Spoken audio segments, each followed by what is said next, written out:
Hello, and welcome to our small festival here in Bucharest. Second day, we're opening our discussions and workshops with a discussion about board game design, which will be about surviving the board game industry. My guest today is Jonny Pac Cantin, one awesome dude who has been surviving it for the last 10 years, maybe more. Yeah, more than 10 years now. I started in 2012. So more than 10 years. Welcome to our small, you call it convention, we call it festival, whatever, a gathering of people who play board games and talk about board games. Welcome, and I will start and thank you for taking the time to do this. I know it's very late there. Yeah, it's okay. I'm a night owl anyway, so I don't mind. I was just reorganizing my game room. I'm going to my own little convention tomorrow, and they have a big swap meet where you get to buy, sell, trade. And so I was culling some stuff off my shelves, and that's all I was doing then. Oh, I see. Not working on some new designs? I'm always working on old designs. So I want to start talking about surviving in the industry, and let's talk about. I think this discussion will be interesting for some fresh designers, for newer designers, because as a creator, usually you get a lot of rejections in the beginning. Rejections probably is part of the business all your life through doing something creative, when you're doing something creative, but probably with time you get used to it and you know how to deal it, but in the beginning it probably is harder. So can you talk us a little bit about your beginnings, your humble beginnings into the industry?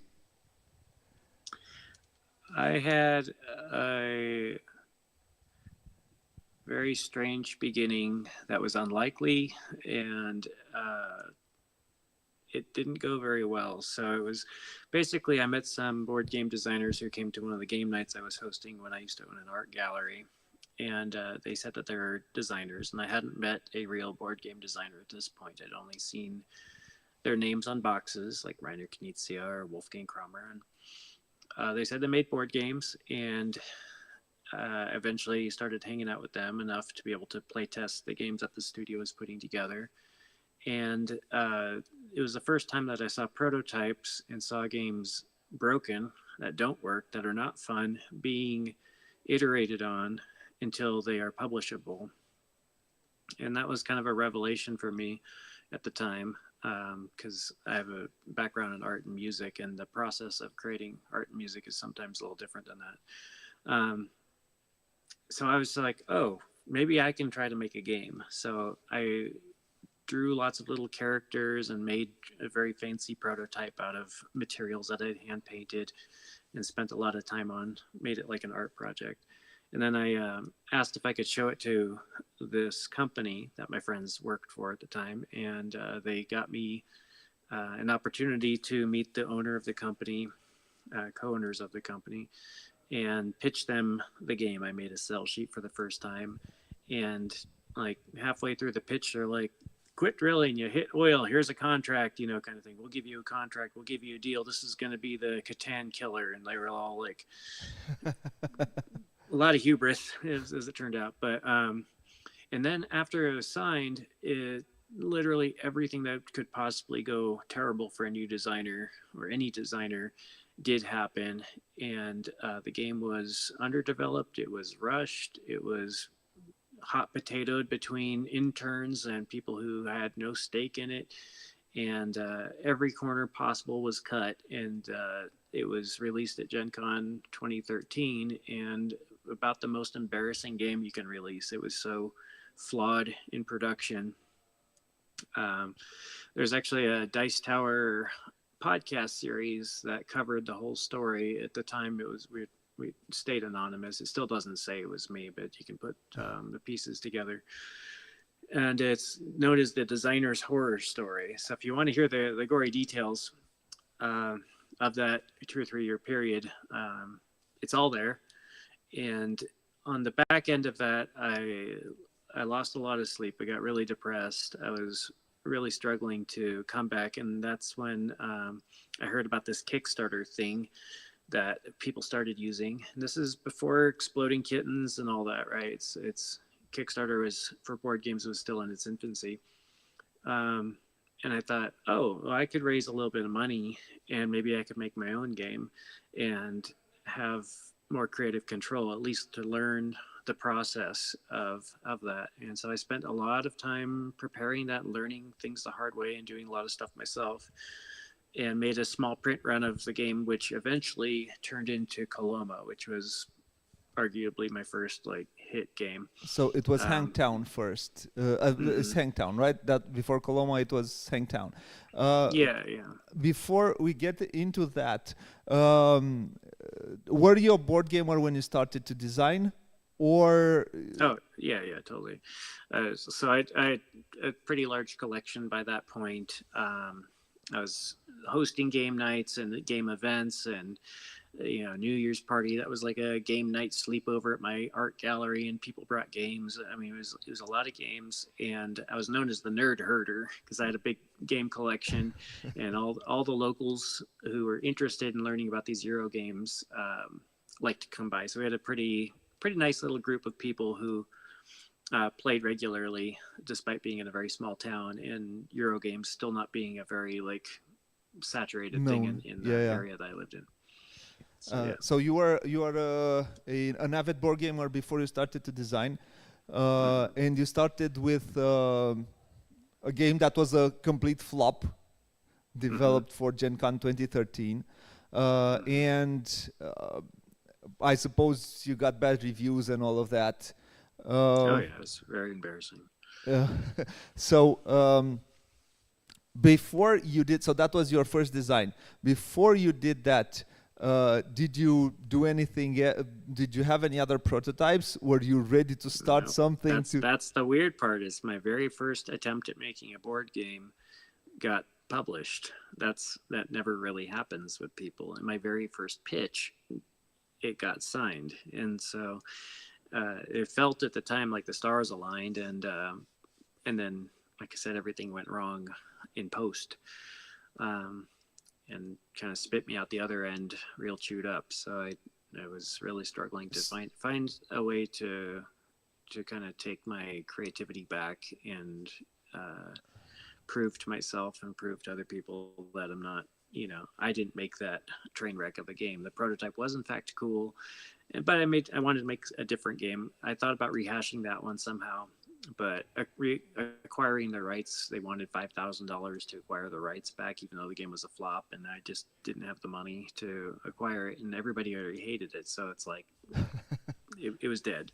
So I went with something fresh, and I used the local history of the town Placerville, also known as Hangtown, to kind of create like a Race for the Galaxy style game that it's kind of like Race for the Galaxy in reverse. You're still building stuff and all this, but the idea is that you don't want to take actions that other people are taking. Where in Race for Galaxy, it's more about piggybacking, is hoping that other people. Called Hangtown. That was his. Yeah. That was practically that was your first.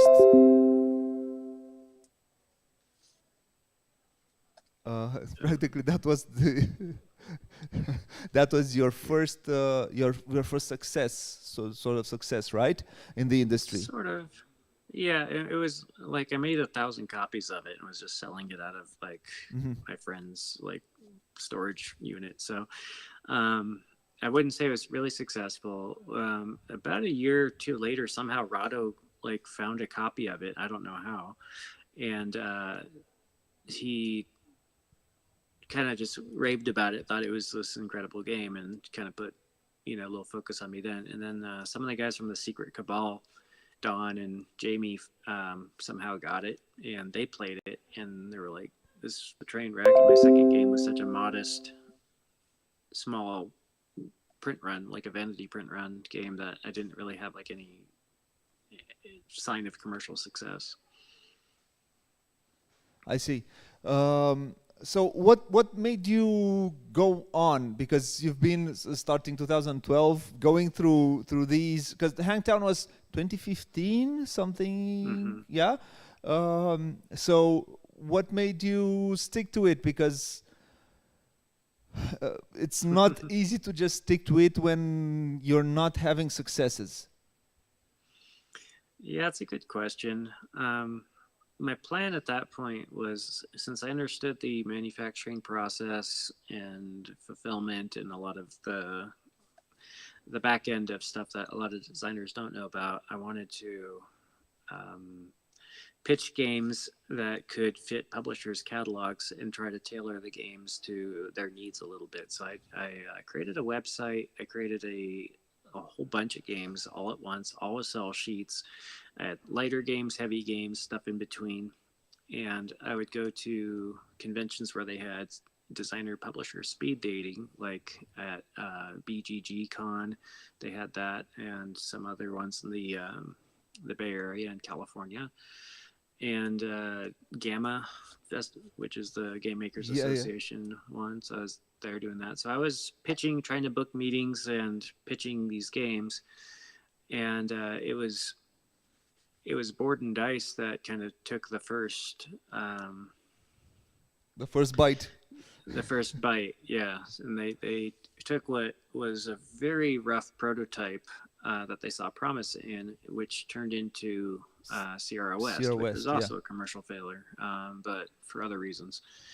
But once I had them, and they weren't the Board and Dice as you know it now. They merged with NSKN actually during that same exact period, and they just had much smaller games. They didn't have Teotihuacan in their catalog. That was all NSKN stuff, and the whole T series was kind of post the merger. So my game fell through the cracks a little bit there. The development process was pretty bad. It was overdeveloped. It took something that was kind of fun and splashy and turned it into a real slog. So, but I was able to leverage that a little bit while it was in production to pitch to other companies. Oh, Board and Dice is going to produce my next game, and these are the ones I have left. And so it kind of created a sense of value in my work that maybe gave some assurances to publishers to pay attention. And it still wasn't like a silver bullet, but it kind of got me in the door a little bit. And then it was Final Frontier that licensed Coloma, which was Hangtown 2.0. Yeah, it was.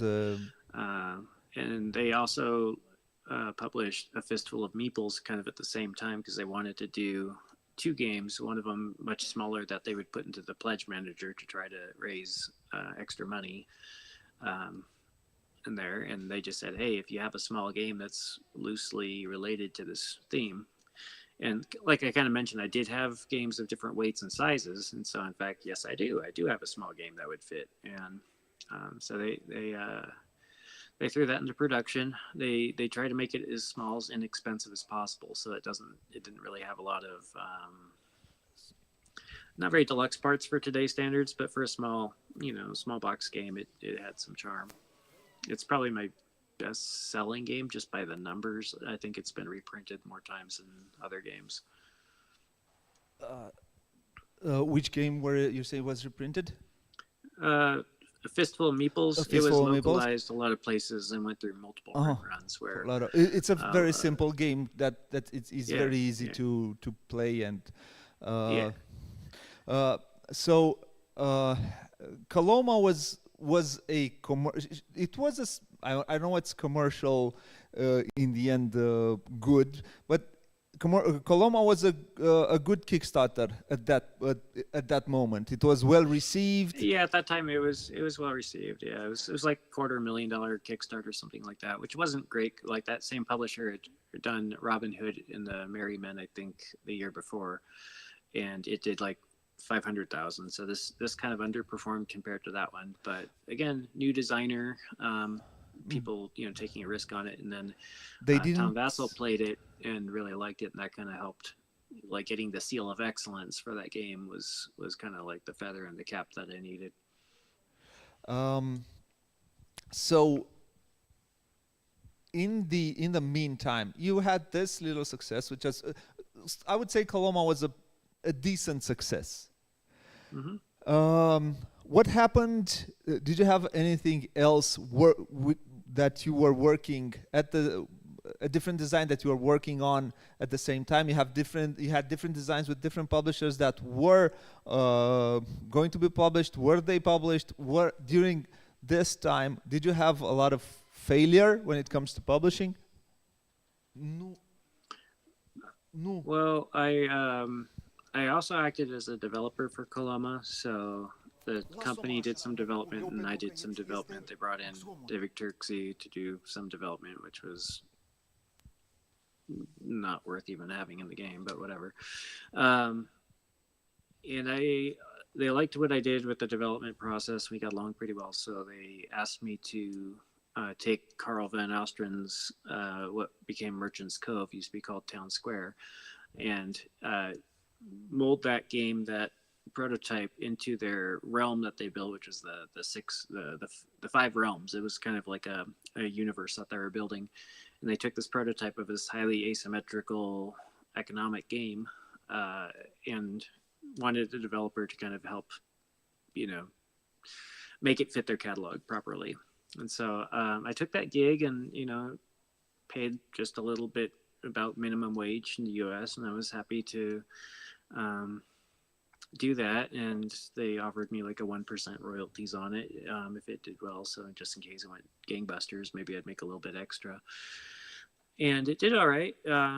It was a big, ambitious game. It was giant box if you've seen it, and a lot of content expansions and all this sort of stuff. So and lot of asymmetry.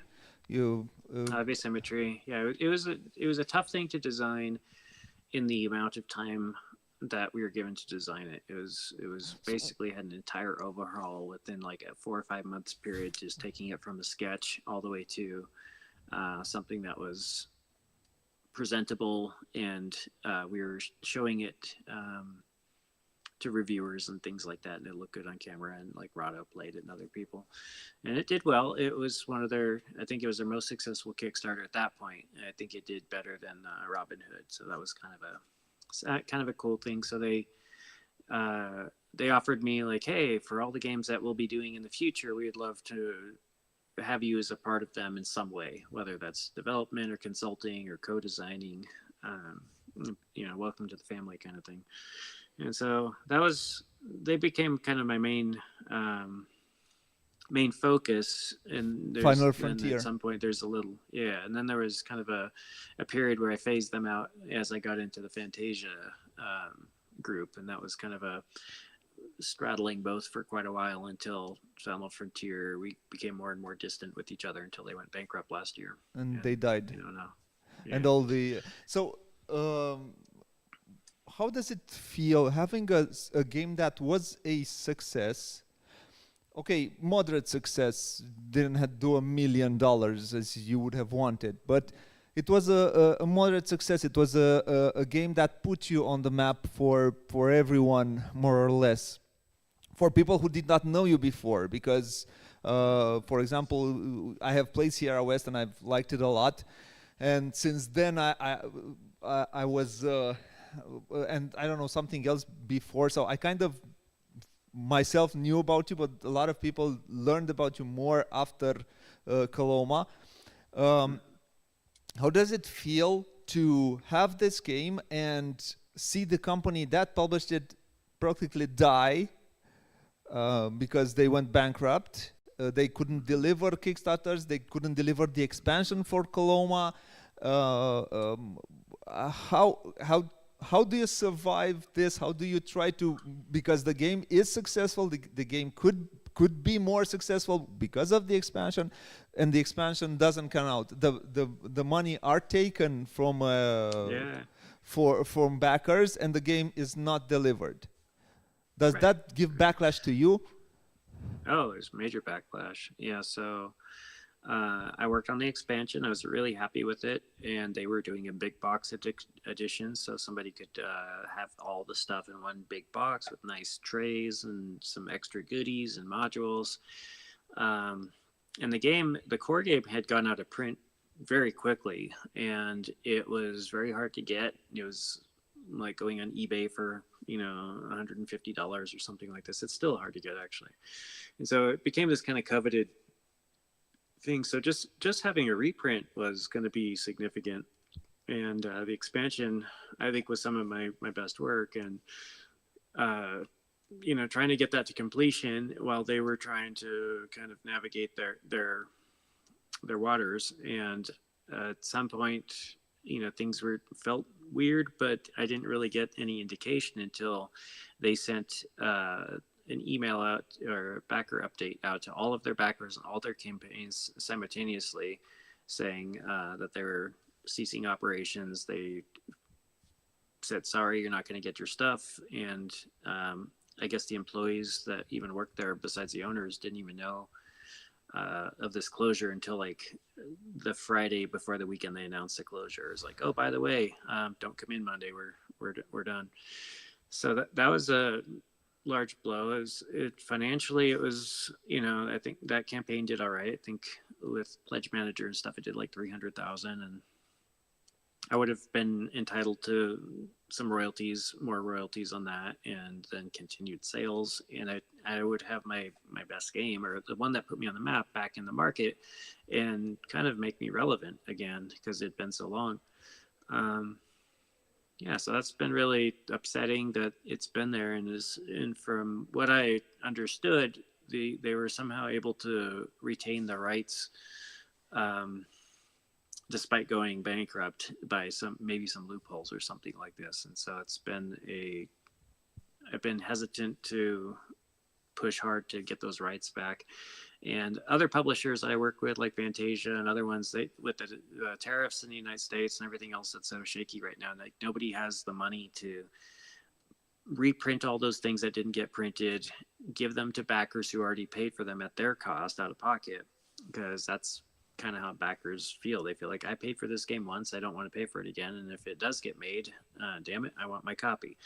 And no publisher really is in a position that I know to swoop in and do that, because I estimated it's probably over $100,000 of manufacturing costs, and then it would be shipping, freight, which is expensive. So probably a couple $100,000 loss to get that game back out, and then there would have to be some meat on the bone for them to sell it in. So they can get their money back in time. There's just no margin. So it makes sense. Every time the publishers I talk to say, hey, we'd love to take it, but sorry, we can't help you. Yeah, they don't want the backlash because of what the other publisher did, practically. Yeah, because a lot of times these campaigns, like when I worked on Sweet Mess for Fantasia, Big Kid Games took the money from the backers, promised them a game, and then used all the money and said, tough shit. And so then Fantasia came in and bought the rights of the game, manufactured the game, and shipped it to all the backers out of pocket as a sign of goodwill, and then hoped to recoup some of that money by having direct sales and localization in other countries and stuff like that, and see if the game actually had legs. But the only reason that they really, really did that was the designer and the artist of the game, Yoma, owns Fantasia, and it was really hard for him to see his first game in purgatory and all that, and he wanted to save it, to see his art, come to life. And I feel for that, because I've had such weird luck in the industry that I was like, yeah, let's save this thing. And so kind of with the success of Endless Winter, Fantasia had enough money to also save Sweet Mess, which is, it doesn't get a lot of great reviews or anything, but it's a cute little game. It's like, Splendor on steroids. Yeah. So yeah, but likewise, I know there's other companies that have saved failed Kickstarters. I just unfortunately this one I don't think it's going to come back. Go that way. So you work you've worked on these games as a designer and as a developer, right? You work as a designer and you also work as a developer on other people's games. Right.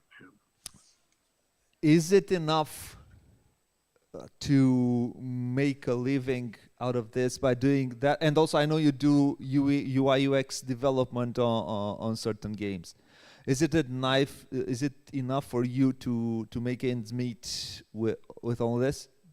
No, like I've in the last couple of years, I've been about $10,000 short of existing, and I've had to take out a loan for $10,000, usually around tax season.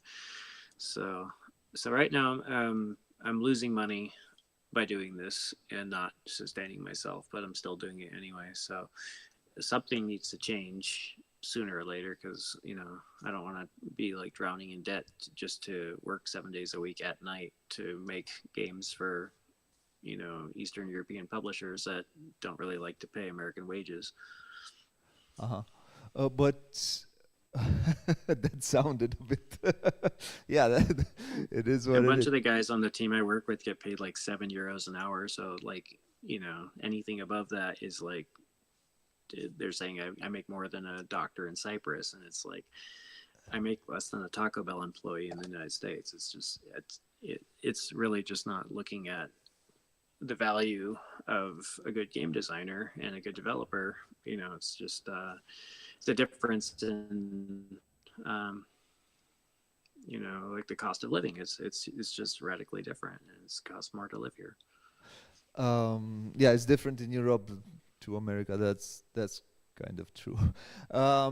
So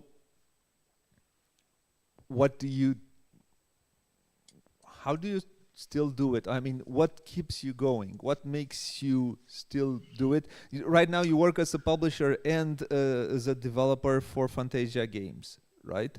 And Pika and all. I'm not the publisher, but I am, I've been the head of development for them since they started, and also Pika Games. What's keeping me going is we've got a few projects that were very large, and they're very late to getting to backers. And so like this game Flow is very, very late getting to backers. It's a ton of work. It's still a ton of work, and it's not even gonna like get lucky if it gets released this year. It's probably gonna, a lot of backers will probably get in their hands like in January of 2027. It's just very, very slow. So you look at something like that, and it's like on the onset, it's an ambitious, cool project, but it's also a commitment that's 4 years of your life. It's, you think about that, like somebody could have a baby and learn to talk and walk and do things and run around the house and be a 4-year-old by the time a game comes out. I mean, it's a long commitment.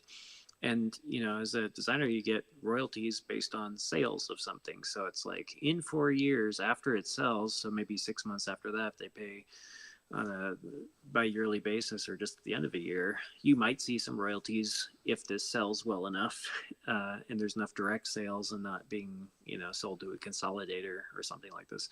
And so most people like to get paid every week or 2 weeks or once a month, but the idea that you'll get paid 4 years later for something that may or may not even come out, and you don't even know how much you'll get paid, it's a crazy prospect. But the idea would be that if you have enough of these irons in the fire, and they kind of snowball, like this one phases out, another one comes in, you could have somewhat passive income coming from a bunch of different sources and snowball it until it works. And a lot of designers will do that, but they'll usually have like a moneymaker game. Like, if somebody has a Wingspan in their catalog or a Pandemic in their catalog, they're kind of set, or a Race for the Galaxy, like that one game.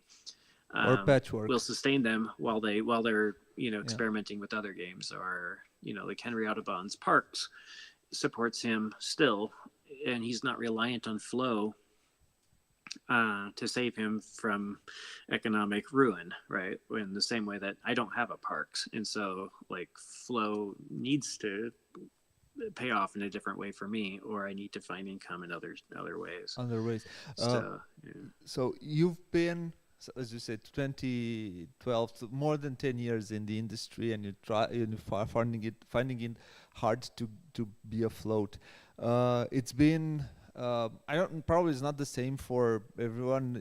But it seems like it's important to have a small, lighter title that is a huge success and sold everywhere in the world. It seems like this is the basis of trying to make it and just go to the next one and move from the next one to the next one and so on.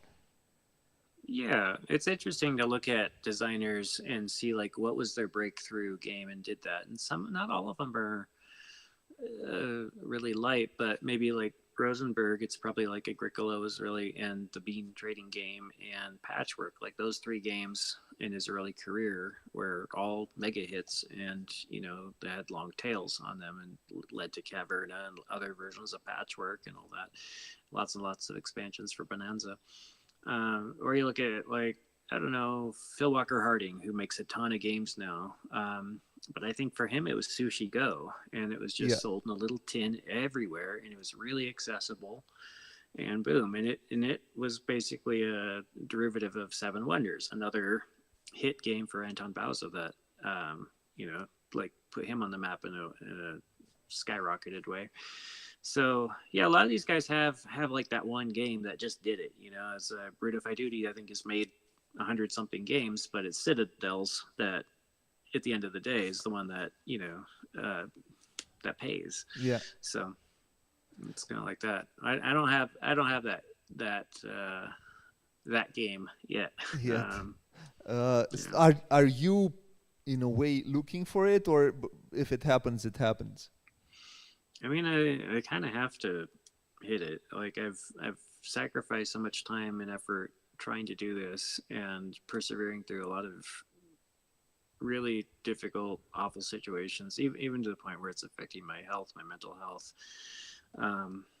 and sacrifices that you make when you're choosing to kind of, I mean, I'm games rich, but cash poor. It looks like I have a zillion games in here. There's a couple thousand games, but that's, 20 something years of collecting them too. But there's certain things you just sacrifice. Like I cannot afford to travel anywhere at all for any reason unless it's being partially covered by publisher to a trade show or something like this, or jumping in on a road trip or something. But there's the idea of like just going someplace for a week and affording a plane flight or something like that. It's just, somebody said, hey, if you could go any vacation, where would you go? It's like, I don't even think about that. It's so far out of the picture that the coolest thing I do is I hopefully get a free ticket to go to Essen in Germany and do that in the fall. And I go there and I work, and then I come back and I don't have an extra day to go see a cool castle or eat a bratwurst or anything. It's like boom, boom. Because, it's existing is expensive, and I'm just not able to pull enough to really do much of anything besides just keep trying to make that game that's going to do well. Yes. We're going to have questions after we finish. We're going to give the mic to whoever is here. Can anybody beatbox? Beatbox. I'd like to ask a question in the form of a beatbox. Yeah. I'm going to take the mic right now, just to have it with me.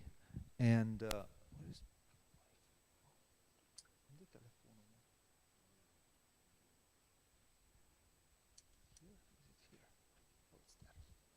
okay, I'm having the mic here, so I can give it to you in about a second. I wanted to still ask Jonny one or two more questions. You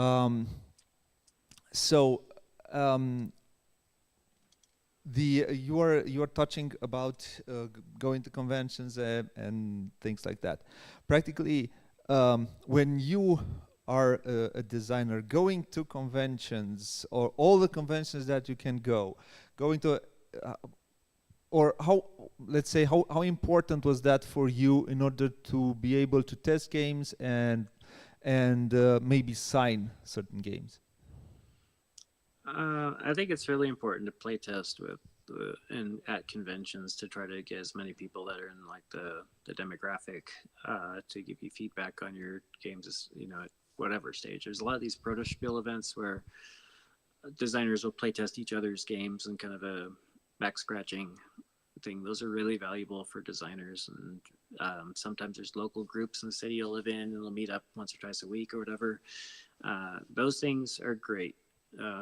It's invaluable. I know people are trying to just do this at home on Tabletop Simulator and skip the hassle of having to drive someplace and align schedules, but I think it's essential that if you're playing a tabletop game, you need to play a tabletop in a real tabletop and see people experience it and watch their body language and how they handle the parts and how engaged they are in getting live feedback, not like Discord, somebody writing a novel on Discord about the things they like. It's just not the same for design. It's just you have to be able to watch that stuff.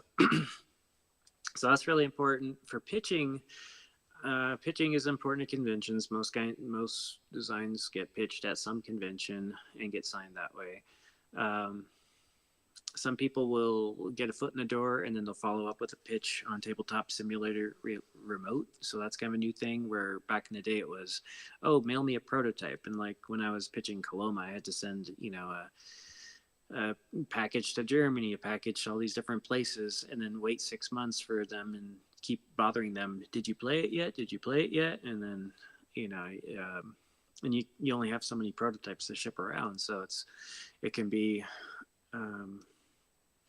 real time consuming. And also some of them at the time wanted like a 90-day period or something where you wouldn't pitch it to some other publisher, otherwise they wouldn't even bother with it. And that was pretty common, where now with Tabletop Simulator and other competing demands, it's like, I don't think designers should wait that long to get feedback, when it's like, just get somebody to play your game on TTS, see if they even like it, then request a physical prototype and get the ball rolling. But conventions are important. I mean, that's where you meet people. That's where like you get away from a lot of the stuff that isn't board games. Like, I don't think Tabletop Simulator and Discord and what was Twitter and those sorts of things are actually making good board games. I think those things are tools if used well, but they're also like distractions, and they can really derail, I think, the creative spirit and the spirit that like truly networks and has kind of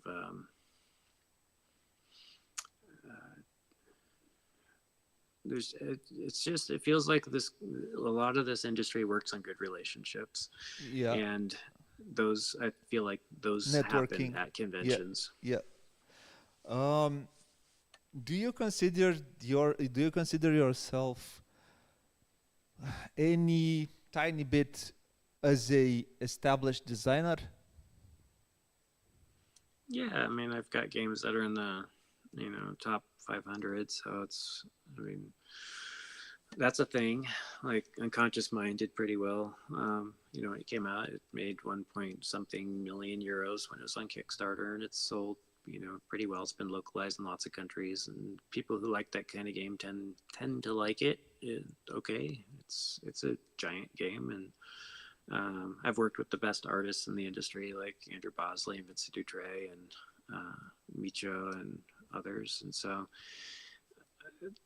there's a lot of cool things I've gotten to do, and it's like I don't know, like walking through the Dice Tower West last weekend. It was like, Tom Vassell sees me there and just like, hey, how's it going? Shake hands, whatever. And it's like, I'm not trying to get like his attention, be like, hey, remember me? I'm this guy, Johnny, made a game once. It's like, no, he just knows who I am. And all the Dice Tower people do. So it's, we're on a truly like first name basis, and you can sit down and have a bite to eat together, whatever else like that. And I feel pretty comfortable with, I'm like, one or two clicks away from the most important people in the industry. So it's like, I might not be having dinner with Reiner Knizia, but I'll be having dinner with Ben Maddox, who interviews Reiner Knizia quite often. So it's like, I'm once removed from those people. Yes, I've interviewed Rainer Knizia too, so. Oh, there we go. See, I'm like, this close. So practically, although it's been hard, you're as much as we've covered right now in about 40 minutes, 45 minutes out of talk now, it hasn't been the easiest road for you. You do feel that it was worth it? Not yet.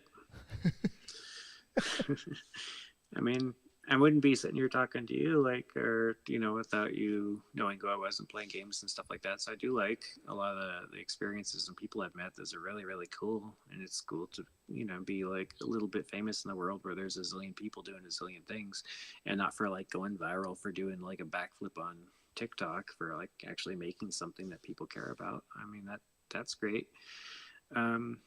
Just the real fortune is just the missing element is just it being sustainable for me. It's sustainable for a lot of my friends, like all these colleagues I talk about. They all have that one game that kind of got them into it, or they're like hobbyists where they've got a really successful life and some other thing, and they've got time that they enjoy just making games, and they don't really get bothered if the game succeeds or fails, because it's not really going to affect their life. Their main everything is covered, or they've got a dual income or something like this. So you still wait for it to be really worth it. You don't feel like the reward is still there. The reward still needs to come for you. This is how you see it. Yeah, it looks a little bit like I'm living the dream, where it's like I don't have a normal day job, and I work on board games all the time, and I work with the best people in the industry, and I know a lot of people, but it's on the flip side, it's just like having very little time to do anything else, and always feel like you're under the gun, and always feel uncertain about if things are going to succeed or fail, and never knowing how much money you're going to make for anything ever, and or if a company's even going to stay solvent long enough to even produce the thing you've worked on for years, or whatever other shenanigans happen, or very prominent reviewer is grumpy the day that they get your prototype to the table, and they just pan it before anybody can really get their hands on it. Those things, you can't really account for those things. So I feel vulnerable to a lot of shocks in my life like that, and so just having some sort of firewall would be cool. But I don't even have time to try to make this a side hustle and do something else. It's so demanding, doing the kind of development work that I do, that I just feel like I'm pulled by horses all the time, that something is always on fire. And it's even actually hard to feel like you can be creative when it's that stressful all the time. And every publisher right now, the small publisher that I work with, I don't work with big publishers because I'm not that well known, but they're kind of all in crisis because of the tariffs and everything else. Yeah, and the situation they're basically right now they're all one bad game away from bankruptcy, and they know it. And that's a scary place to be, unless they've got that evergreen hit. That's as long as Stegmaier's going to be fine because he's got Wingspan money. He can afford to make a pendulum here and there and have it flop, right? But a lot of the guys I work for, companies, if they put all their eggs in one basket and put all their money into a big art budget and make something really, really nice, and then it gets delayed or it flops for some reason, they might not be able to recover. They might be laying people off and canceling other projects and just focusing on the next one that they're putting all their chips on. And that's happening. So one thing that people don't know is there's a lot of games that get signed, and there's a lot of games that get unsigned because publishers can't get to them fast enough. The contracts expire, or they willingly give the rights back because they get in a position that they just cannot produce the number of games that they expected to because they're not actually snowballing their reputation and their income. So it's I've heard about a lot of games not getting unsigned in the last year, rights reverting back to designers. And the Tabletop Gamers Association, they were normally reviewing about 16 to 20 contracts a month, I think, for new designs getting signed that would go through them. And once the tariffs hit, that went down to like 1 or 2 contracts a month of contracts being given to a designer to consider to sign their stuff. So a radical drop in signing new games, almost to a point where it's like nothing. And it's already hard to get your stuff signed. So just knowing that those are the odds right now, it is a scary time to try to pitch. You got to have something that's like some silver bullet. Some publishers just going to see what they can do with it and what kind of income it is, or low risk things. Like if you pitch a 18 card wallet game, mini game like that or something like that, it's basically anybody can afford to make that and it not go well, not bankrupt them. But larger, mid to large games with large print runs, everybody's going to hesitate unless they really think it's great. Okay. Now, Radu, could you help me with keeping the mic? Not okay. Nothing. Testing. Okay. It's working. Yeah. It's working. Quick question regarding the relationship between publisher and designer. Some publishers offer also design support for prototypes. So for example, if you sign with them, they will help you develop the game. Mm-hmm. How much is it okay for a designer or / publisher to interfere with each other in the, let's say, development process? Because, for example, let's just say I had a discussion regarding a game that I designed, and the publisher wanted to make it multiplayer, which I did not. It was a solo game. And it was a one and done situation, basically. Either I get with the program or they don't want it. As a designer, how do you feel about that? Should you pursue your own idea, or should you give in to the publisher's demands? So conventional wisdom, what I was always told was you should just do what the publisher says, because getting published is so rare, and they're a publisher, you're not a publisher, and they know what's best, and they have art directors, they have resources, and designers get blinded by their own vision and can't see the market and this sort of thing. Where I'm at now is, why would you want your name on a box of something that you don't feel like you really created or had a say in, or was taken in such a direction that you might not even know how to play your own game? There's some games I've worked on, my name on the box, I still don't know how to play them, nor have I ever played the final copy. And it's like, that's a weird feeling. And if people come up and compliment you, say, hey, I played such and such, I'm like, it's pretty cool. I was like, neat. Yeah, maybe I'll play it someday. Like, it's a weird, it doesn't feel good. So I think you should always try to make something that, if your name's on the box, that you're truly proud of it. And that might mean you stick to your guns on something. Like this solo experience that you created for that is what it was supposed to do, and it plays best at that, and the mechanics work all around that. And such things like downtime, you don't have to worry about downtime when it's a solo game, because it's all about that one player having experience. But if you suddenly turn it into a 4-player game, maybe turns are excruciatingly long, right? And all of a sudden you're dealing with factors that weren't accounted for. There's a lot of things that change, and if it's a 2-player game and it's competitive, you're going to have zero-sum things happen. But gaining a point or denying you a point is mathematically almost the same thing. So those are fairly radical design changes. Sometimes the publisher will offer an idea that's really cool, and if it resonates with you, that's great too, though. If they said, hey, here's a way that we could make this solo game into a 4-player game while maintaining the experience that you expected, and it's like it works, and you see it, and you're like, you can get on board with it, well, that's great. Then you're collaborating and you go there. But if it's really going against the grain of your vision, I would say find another publisher and just wait until you get, a deal that you're really comfortable with and excited about.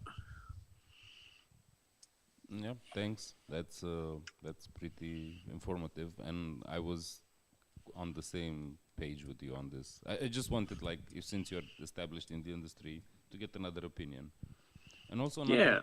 Yeah. Sorry, please go ahead.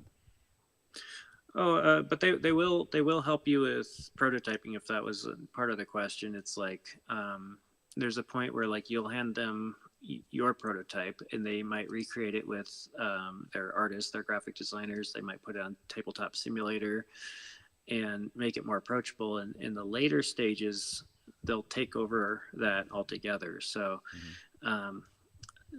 if I bring a prototype to a convention now, say to test it, you're going to see two things. One of them is going to be like scribbles on index cards with some like unrecognizable things that looks like almost nothing, just a sketch of an idea literally. Or you're going to see something that looks like a factory sample that is almost complete with meeples and miniatures and almost final art and everything like that, and die cut pieces and everything, because I'll be in the last leg where I'm user testing those things, trying to get the sizes right, make sure the icons are visible, make sure the figure sits on the right base and everything interlocks properly. And that's what I'll be testing. So that middle section is really like, I can't go making another prototype because there is art for it and it's gone so far out of my league. And we just have to wait until it ends up in factory sample land. And there's kind of this tabletop simulator purgatory right now where your idea will start to get implemented with the art that's coming in, but it's also going to have a lot of placeholder art until it's all complete. And publishers will kind of wait till there's kind of enough of it all together to be like camera friendly if they're going to send it to a reviewer. And it's like, oh, well, this was 3D printed, but on camera you can't really tell. And then in the final, it's going to be injection mold. But that's kind of that last leg. So they do a lot for you in that case. You'll see a lot of cool things. Hopefully you like the artist that they pick out, or you recommend an artist and they hire them. That stuff's really exciting. And they do help out with that because it's in their interest too to make a product, and you'll see your game go from an idea to an actual product. Since I asked you about the whole solo game idea, I'm just curious about one thing. How would you see the market for this? Because for me, it was a design, let's say, challenge to make a solo game. But from what I've seen on Facebook, for example, there is a group of 1 million people only for solo board gaming. And I'm wondering if there aren't even more people out there. They are a very vocal, I'd say minority. 1 million is a lot. I might be part of that group just because I'm part of a lot of Facebook groups, but I'm not really subscribed to it right now. I get tagged in those groups a lot when people play my game solo. I have a new release and Unconscious Mind comes out and Mark Dainty plays it solo. He tags me. I go look at the group and see what people are saying about it. That's a big thing though. It's a total game changer for what people's expectations are. Cause when I started making games, and somebody would say, oh, there's a solo mode, unless it was like solitaire with like cards or something. It was kind of laughable. Like people thought, what are you doing? You playing with like a sock puppet? Or are you like, putting a stuffed animal in a chair across from each other, or a blow up doll? Like what the heck? What is the solo mode? Is there an app that tells you what to do? No. Like, well, how does that even work? So it's a pretty like it's just not what people think about when they think about board games. Just traditionally, they think about two people playing chess in the park, and taking forever to take their turns, or, people flipping the table at game night because somebody's hotel got bought in Monopoly, or a Risk game that took all afternoon. There's just so many of these tropes, but they all involve another human being. And the idea of encountering somebody someplace reading a book, well, that's a normal thing. But encountering somebody with a big game set up in front of them, playing it by themselves, it's a little bit strange when you see it for the first time. for people who aren't so steeped in the industry. But those people really, really love their solo modes, and just about every game that comes out, there's a demand for a solo mode, even if they don't even know what the game is. They'll be like, Coliseum, it's a bidding game. It's all about bidding and trading and auctions and all this stuff, and it's very interactive, kind of Kingmaker sort of game. And people want a solo mode for it. I'm like, why? Don't you know what kind of game this is? And they're like, well, I like Roman themes. I like the Coliseum. It's like, but this is, and likewise, Container was getting reprinted. It's like, it's a mind-bending closed economic game, all based on buy, sell, trade, and everything else like that. And they were petitioning for All Play to put in a solo mode. The original designer is deceased, but everybody's saying if there was one game that shouldn't have a solo mode, it would be Container. But I think it could be done. It's kind of like hard. People make solo modes with everything. Yeah. So, but it's just kind of the world we live in now. Some of the games, for example, that you weren't expecting to work so well solo mode, for example, is Mage Knight. I don't know if you played it. It's I know of it. Yeah. Do you have any other I know questions? a lot of people like it solo. Questions? Yeah, it's all I got. Thank you. Thank you. Yeah, no worries. Thanks for asking the questions. Those are good questions. Yeah. Unfortunately, we have no more questions. You ran out of questions. And we also have to close it because we have to prepare the next one. So I want to thank you, Jonny, for coming on this discussion about the industry, and wish you best of luck with coming up with a newer design, which is interesting and good. And see you on the road. Why don't you have me on the show a year from now at the next one, and maybe all that ends well. It'll be a different story, because if there's some poetic justice to this, I think my enthusiasm and spirit would kind of snap back and see it was all worth it in the long run. And I'd love to tell that story, but right now that's not my story to tell. That's true. For now, maybe that's true, but you have made some very good games, some games that we really enjoy. So I'm sure it will come to you. There's different paths for different people.